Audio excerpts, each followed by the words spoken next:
बात भोजपुरी की कि घर से चलनी शहर कमाए, घर से चलनी शहर कमाए, बाकी शहर के डहर न भाए। घर से चलनी शहर कमाए, बाकी शहर के डहर न भावे।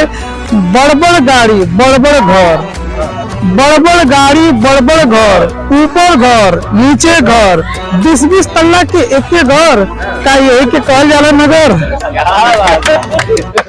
20-20 तल्ला के एक घर का यही के कहल जाला नगर। और नगर में बाउर लोग, हाँ नगर में बाउर लोग होते हैं। गांव में अब सब अपने होते हैं, लेकिन शहर में कोई किसी का नहीं होता है। ऐसा हमने देखा कि और नगर में बाउर लोग, मिनरल वाटर माहुर भोग। गाँव में मिलता है रोटी सब्जी दाल चावल, शहर मिलता है पिज्जा बर्गर मोमो चाउमीन, जो शरीर को किसी प्रकार से फायदा नहीं करता है। और नगर में बाउर लोग, मिनरल वाटर माहुर भोग का यही के विकास कहे ना लोग। और रात के सूती नींद न आवे, भोर कोयलिया गीत न गावे। केहू अपन न कहे वाला, साथ केहू न रहे वाला। ना केहू ना अम्मा चाची, अंटी बंटी दूधू खाची। हाँ ना केहू ना अम्मा चाची, अंटी बंटी दूधू खाची। ये शहर के बढ़ान लोग दुलार प्यार के लेखन जो, ये शहर के बढ़ान लोग दुलार प्यार के लेखन जो।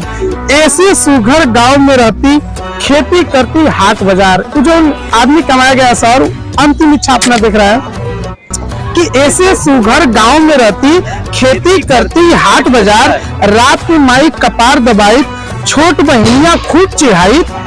रात में माई कपार दबाई, छोट बहनियां खूब चिढ़ाई।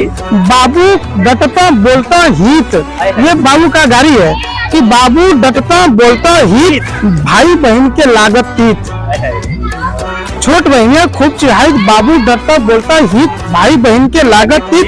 बाकी पैसा जे न करावे, घर छोड़ परदेश धरावे।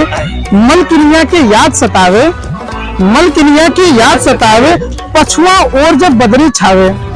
मलकिनिया के याद सतावे, पछुआ और जब बदरी छावे। बरखा में जस चूहे ओरी, अखिया झरझर बरसे मोरी। बरखा में जस चूहे ओरी, अखिया झरझर बरसे मोरी। हे रुपया के कैसन भेष, छोड़ा देलस वो अपन देश। हे रुपया के कैसन भेष, छोड़ा देलस वो अपन देश।